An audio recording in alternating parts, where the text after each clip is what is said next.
అరుణాచల పుణ్యక్షేత్రము. చాలా మంది ఈ అరుణాచలానికి వెళ్ళాలి అనుకుంటారు.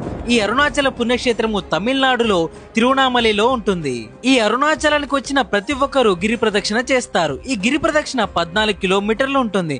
ఈ గిరి ప్రదక్షిణని చెప్పులు లేకుండా పాదాలతో నడవాలి. ఈ గిరి ప్రదక్షిణ చేసేటప్పుడు మధ్యలో మీకు 8 లింగాలు కనిపిస్తాయి. అందులో మీకు ఇంద్రలింగం, అగ్నిలింగం, యమలింగం, నైరుతిలింగం, వరుణలింగం, వాయులింగం, కుబేరలింగం తర్వాత మీకు మోక్ష మార్గం కనిపిస్తుంది. దాని తర్వాత మీకు చివర్లో ఈశాన్య లింగం ఉంటుంది. ఈ గిరి ప్రదక్షిణ చేస్తున్నప్పుడు మధ్యలో మీకు రమణ మహర్షి ఆశ్రమము, శేషాద్రి స్వామి ఆశ్రమం కనిపిస్తాయి. ఈ గిరి ప్రదక్షిణ మీరు నైట్ కానీ ఎర్లీ మార్నింగ్ కానీ చేస్తే మీకు చాలా బాగుంటుంది. ఎందుకంటే రోడ్ అప్పుడు చల్లగా ఉంటుంది కాబట్టి. మధ్యలో మీకు కొన్ని జింకలు కూడా కనిపిస్తాయి. ఈ గిరి ప్రదక్షిణ చేసేటప్పుడు మీరు అరుణాచల శివ, ఓం నమ శివాయ అనుకుంటే మీకు ఎలాంటి కాళ్ళ నొప్పులు అనిపించవు. అలా 14 కిలోమీటర్ల గిరి ప్రదక్షిణ చేసిన తర్వాత నా కాళ్ళైతే ఇలా అయిపోయాయి. 14 కిలోమీటర్లు గిరి ప్రదక్షిణ కంప్లీట్ చేసిన తర్వాత మార్నింగ్ ఫ్రెష్ అయిపోయి దర్శనానికి అయితే వెళ్ళాను.